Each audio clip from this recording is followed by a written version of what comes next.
Jadi saya faham, saya sentiasa berfikiran baik sangka dengan Tuhan, husnuzon kan, atau berbaik sangka dengan Tuhan kan. Betul.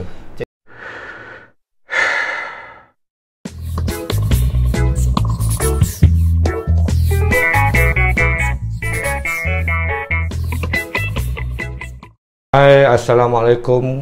Jumpa lagi korang dalam channel Tok Ayah. Okay guys, kali ni Tok Ayah ada seorang tetamu, Hairi Zainal. Tok Ayah kenal dia dah lama. Dia ni memang dari dulu lagi, dari first time Tok Ayah jumpa dengan dia, memang dia seorang yang bercita-cita nak jadi seorang pelakon. Jadi hari ni kita dengarlah perkongsian dia, macam mana usaha dia, macam mana cabaran dia yang dia lalui untuk menjadi seorang pelakon. Alright. Okay, Hairi, selamat datang. Apa khabar, sihat? Alhamdulillah. Sihat So sekarang kau buat apa sekarang? Sekarang kerja lah Tok Ayah. Kerja lah? Ya. Kau kerja apa? Sekarang saya bekerja dengan salah sebuah syarikat swasta. Dan untuk survive lah. Buat apa tu? Buat untuk barang-barang kesihatan lah. Oh, barang-barang kesihatan. Ya. Ada syarikat lah, kau bekerja dengan satu syarikat yang berkaitan dengan kesihatan lah. Ya.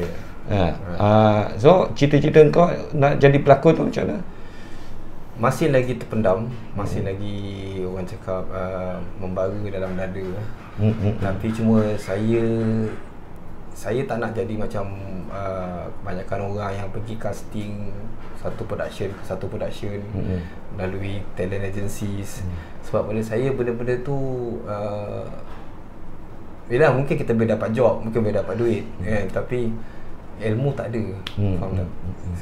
Saya mencari sesuatu benda yang sebenarnya saya mendambakan satu ilmu seni lakon yang asli. Faham tak? Ilmu yang betul-betul basic, daripada basic sama ada dia panjat daripada teater, kemudian kepada baru pergi ke drama, films. Maksudnya daripada lakonan tu mesti ada akar teater tu kena ada. Sampai sekarang saya masih belum lagi dapat isi benda tu belum lagi. Dapat lagi. So dah berapa lama kau start? Hairi, kau ni bawah dagu. Tak elok letak bawah dagu. Kita punya pelitup muka. Okay. Alright. Alright. So sekarang dah berapa lama kau terlibat dalam? Sebenarnya kalau untuk jadi ekstra ni, saya dari zaman-zaman HVD lagi saya dah. Dah start dah. HVD maknanya 90-an lah. 97. Kau dah start buat ekstra untuk drama TV lah. HVD punya. Tapi just for lalu lalang. Kalau dapat pilot pun sepatah dua yang macam tu lah. Okay. Kemudian berapa lama kau buat pelakon ekstra? Saya dekat sini saya terperangkap antara surviving dengan cita-cita tu. Okey. Maksudnya cita-cita saya nak jadi aktor. Tapi sama saya kena fikirkan tentang surviving. Ialah maksudnya kita duduk kat bandar kan. Jadi living cost tu makin hari makin meningkat. Jadi orang cakap so dah tawar sikit lah hati kau nak mengejar impian kau. Nak kata tawar tu tak lah, tapi orang cakap terpaksa pendam sekejap. Orang cakap terpaksa ketepikan sekejap demi surviving lah. Untuk survival lah, surviving lah. Jadi sebelum okay, kau buat ekstra apa semua kan. So selepas tu maknanya kau ada berlakon tak? Kau ada berlakon maknanya yang director bagi kau watak ke apa? Ada, alhamdulillah.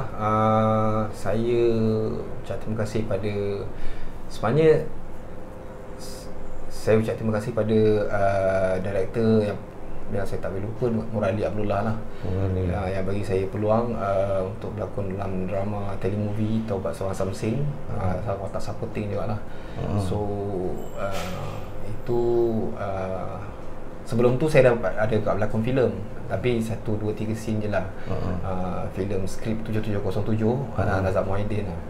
Itu maknanya itu yang dapat watak lah. Maknanya itu pencapaian kau daripada kau berlakon ekstra, and then kau dah mula start di offer watak dalam cerita lah. Selepas tu maknanya itu dalam tahun berapa tu kau keluar daripada ekstra dan kau dah mula start Okey, untuk dapatkan filem, masa filem yang Arah Razak Muhyiddin tu saya pergi casting. Tu casting lah. Casting tu saya tak tahu pun saya akan digandingkan dengan apa ni, Fasha Sanda masa tu kan. Bila dah lepas casting pun saya dapat tahu lah. Itu pun scene tak banyak pasal dia short story kan, dapat banyak koleksi cerita-cerita seram. Jadi dia short dan dia combine jadi satu filem. Jadi yang untuk telemovie tu saya tak melalui casting lah, tapi saya kebetulannya saya jadi personal assistant pada salah seorang pelakon utama tu. So jadi saya jadi kau rasa dengan kau buat personal assistant kepada artis, pada pelakon, kau dapat peluang untuk masuk. Maknanya kau rasa itu adalah salah satu cara untuk kau masuk dalam sebenarnya tujuan saya nak rapat jadi personal assistant tu dengan pelakon tu sebenarnya saya nak ilmu. Saya nombor satu, saya nak ilmu. Tapi yelah, ada orang pun datang untuk kerja kan. So kita dapat tangkap apa yang setakat mana yang boleh lah, maksudnya kan. Kita tak lah orang cakap yang secara formal, maksudnya masuk kelas ke apa, tak ada lah kan. Dan nak masuk kelas pun nak kena bayar semua kan. So kenapa kau tak masuk kelas-kelas yang percuma, yang anjuran JKKN ke kan? JKKN ada buat kelas. Supposedly saya masa yang dekat Finas saya tu hari yang Tok Ayah conduct tu saya nak pergi, tapi saya tak dapat cuti. Tapi itulah, kalau ada jadi yang tak pernah selama ni tak pernah ikut apa-apa weekend. Tak pernah. So kau dapat ilmu ni dengan buat personal assistant, ikut ni, tanya-tanya dia orang apa semua. So waktu tu kau buat personal assistant untuk Sopijikan Sopijikan dengan Tok Ayah sendiri. Dengan aku kau pernah juga sekejap. Lepas tu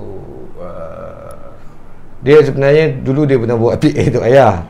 Dia kira bekas personal assistant Tok Ayah lah. Dia memang cita-cita dia nak jadi pelakon tu sangat kuat.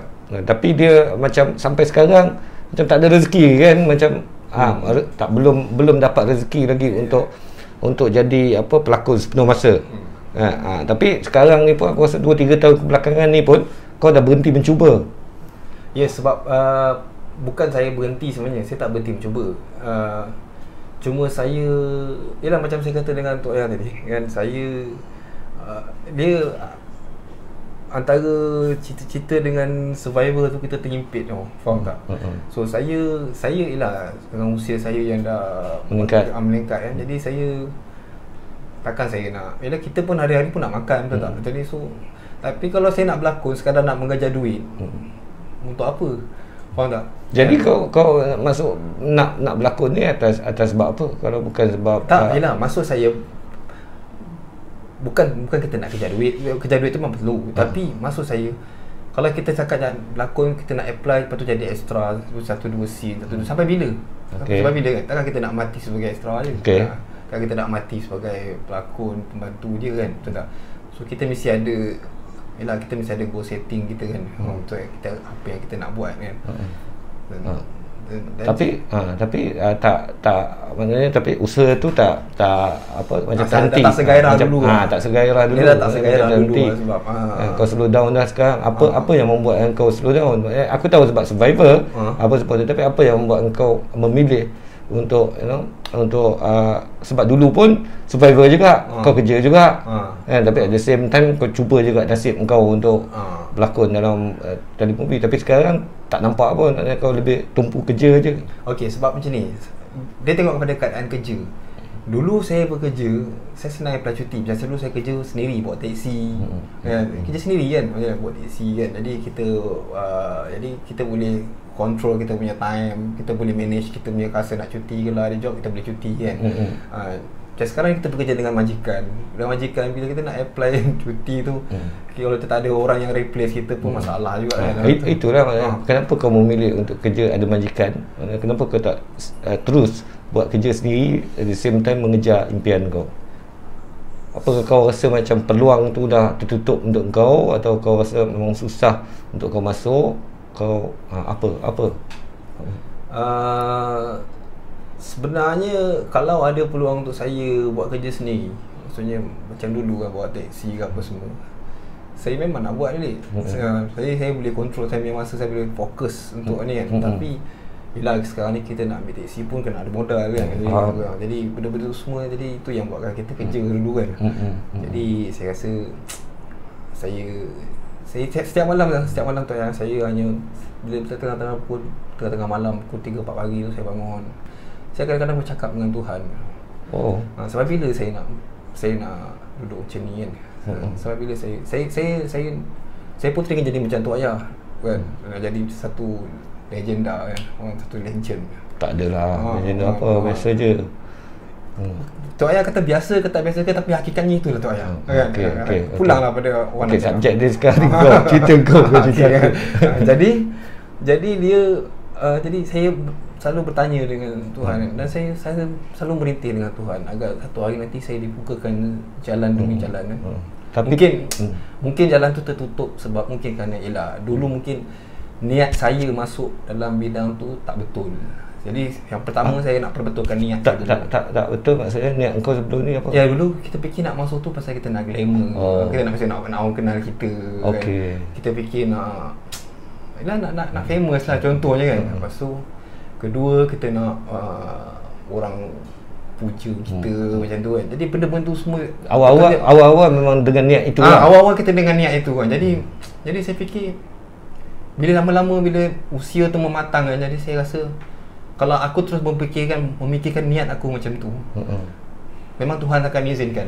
Sebab kita selalu meminta pada Tuhan kan, agar kita diberi keselamatan dunia dan akhirat kan. Jadi orang cakap mungkin ada sebab hikmahnya Tuhan tak bagi jalan tu sebab dia tahu kalau aku bagi dia waktu ni dia akan rosak. Jadi saya faham, saya sentiasa berfikiran baik sangka dengan Tuhan, husnuzon kan, atau berbaik sangka dengan Tuhan kan. Jadi saya tidak pernah rasa kecewa ataupun pernah rasa frust kan. Tapi saya akan terus usaha. Kalau ada peluang, sampai bila kau akan terus usaha? Sampai Tuhan nampak yang saya dah boleh layak untuk pergi ke bidang tu. Kan? Pasal saya tahu Tuhan takkan kecewakan hamba dia. Kalau selagi kita berbaik sangka dengan Tuhan kan, Tuhan kata dalam Quran, aku memberi mengikut sangkaan hamba-Ku. Kalau kata hamba-Ku memberi, kalau hamba-Ku bersangka baik, baiklah yang mereka dapat. Kalau mereka bersangka buruk, buruklah yang mereka dapat. Jadi kita kena bersangka baik dengan Tuhan lah. Betul. So saya sentiasa maknanya tak ada istilah kecewa lah maknanya sebab usaha tu masih ada. Sebab kalau kecewa tu dah tak ada usaha dah. Tak pernah kecewa. Saya tak pernah kecewa walaupun kau tak mendapat peluang lagi kan. Saya tak pernah kecewa sebab saya rasa bidang lakonan dia bukan macam bidang lakonan tak macam model. Kalau model je kita kena handsome, kita kena macho, kita kena apa. Lakonan tak. Lakonan kita muka kita macam mana pun, kalau cerita tu memang kena dengan karakter kita yang sesuai dengan naskah tu, kita akan dapat juga. Betul. Jadi yang penting kita perlu dapat naskah yang sesuai. Mungkin Tuhan tak bagi kita naskah yang sesuai dengan karakter kita lagi kan. So kita kena, jadi orang kata sabarlah. Betul. Kan tu. Ya. Banyak juga kau ilmu kau ada pasal ni. Lakonan mana kau belajar semua benda-benda ni? Semuanya bukanlah kata saya belajar direct, tapi macam kata Tok Ayah kan, saya pernah kerja jadi personal assistant dengan beberapa orang kan. Jadi ilmu-ilmu daripada dia orang tu semua yang saya sikit-sikit ambil daripada Tok Ayah, daripada Sophie, daripada siapa kan. Jadi dia orang tu semua saya ambil sikit-sikit kan. Jadi dan saya nampak implement tu kan, yang dia, kalau kita implement benda tu, tapi orang cakap kita dengar dan kita nak amalkan tu, nak mengamalkan tu lebih susah daripada kita bercakap. Jadi mengamalkan tu kita perlukan istiqamah kan, kita perlukan kita kena constant maksudnya. Jadi selagi kita tak boleh nak constant tu, kalau kita boleh constant tu itu dah lebih baik kan. Untuk ilmu, maknanya kau dapatkan ilmu-ilmu ni apa semua pasal acting dengan niat kau. Niat yang kau cakap, kau kena betulkan niat kau balik. So maknanya sekarang kau nak masuk balik ni, comeback lah aku kata macam kalau macam artis popular dia kata comeback lah selepas menghilang saya lama. Bukan artis popular tapi saya nak panjat balik lah. Ni apa niat kau kali ni? Saya nak jadi seorang pelakon yang orang boleh ingat lakonan saya, bukan ingat diri saya.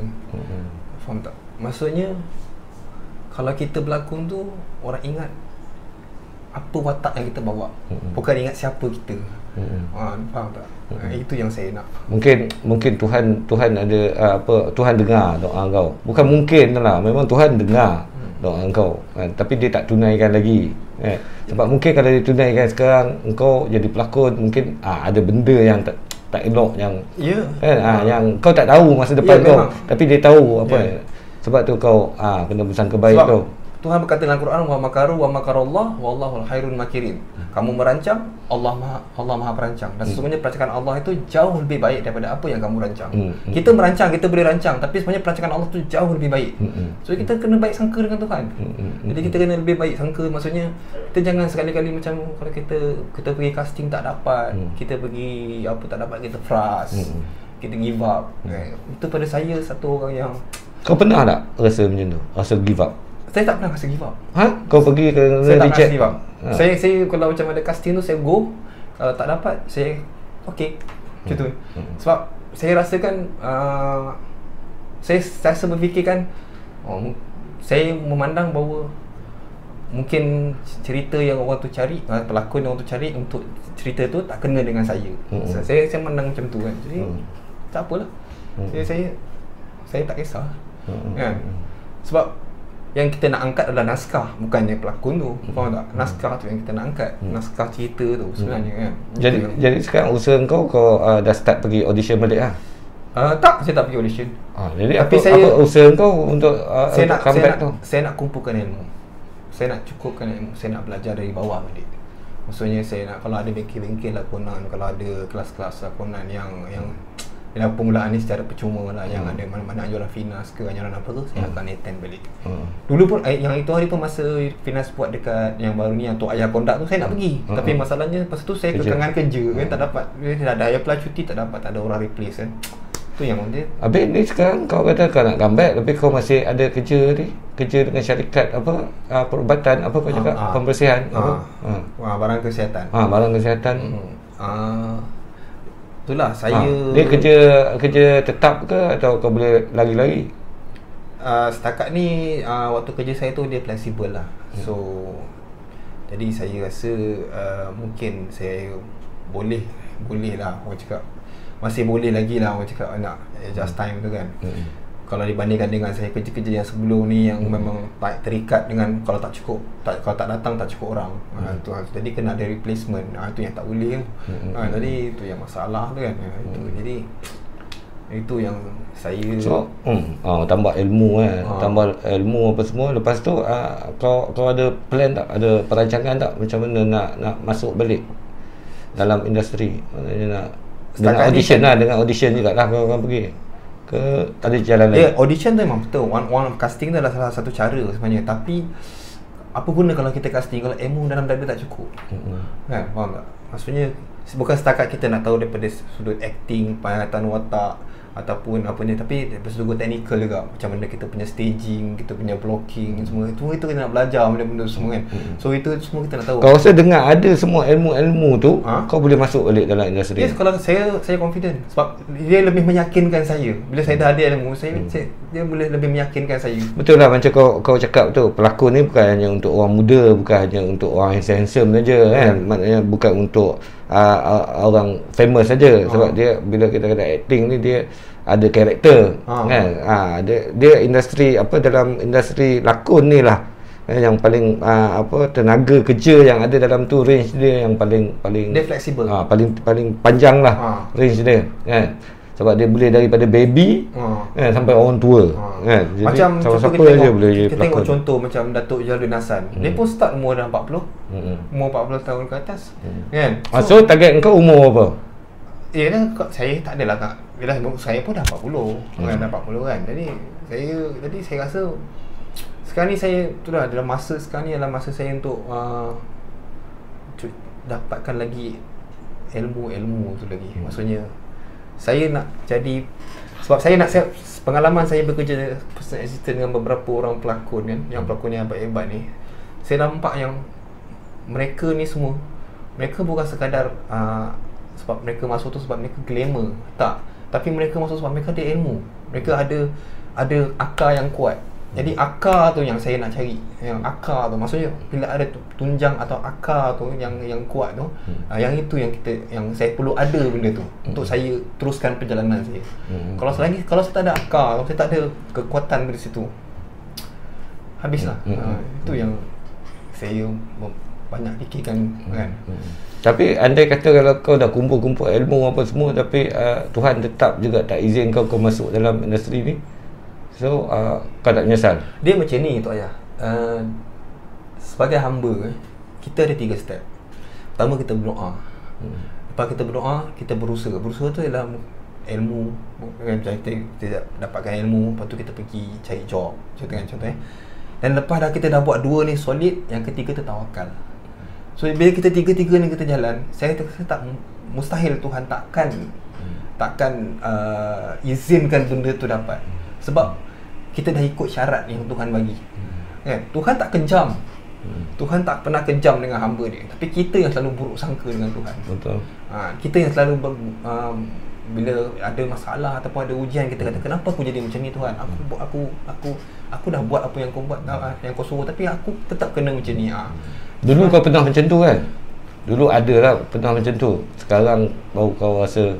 Mungkin dulu sebab ya pernah juga, tapi dulu waktu tu sebab tu kau belajar, sebab kau lalui dulu, kau tempur dulu benda tu kan? Sebab tu kau belajar, kau tahu. Orang yang tak tempur benda tu, dia tak akan tahu benda tu, dia tak akan faham tentang konsep tu. Satu kematangan usia tu lah. Usia tu yang mematangkan kita. Bila kita melalui itu, kita dah lalu benda tu, jadi kita dapat belajar dari seseorang tu, kita learn from mistake. Faham tak? Kita belajar daripada kesilapan. Kita dah tahu kat situ ada lubang, dah kita nak masuk lagi lubang tu. Betul tak? Mestilah kita elak kan. Macam tu lah. Okay guys, inilah Harry Zainal yang Tok Ayah kenal dia daripada dulu lagi. Dia tak pernah putus asa. Dia nak jadi pelakon. Dia nak berlakon dalam dalam filem, dalam TV dekat Malaysia ni. Usaha dia tu, dia tak pernah putus asa daripada Tok Ayah kenal dia. Dia kata tadi daripada 97, tahun 1997 dia start tu sampai sekarang, dia belum berhenti, belum putus asa lagi untuk bergelar seorang pelakon. Jadi kalau ada produser kat luar sana nak panggil Harry berlakon dalam drama ke dalam filem, okey, boleh. Boleh baca Tok Ayah. Tok Ayah manager dia. Okey, terima kasih Harry. Sudi untuk kau kongsi cerita kau dengan dalam channel Tok Ayah ni. Right. Okay guys, please subscribe and like channel Tok Ayah. Okay guys, jangan lupa like, subscribe dan komen di bawah. Okay guys, jumpa lagi. Assalamualaikum. Bye.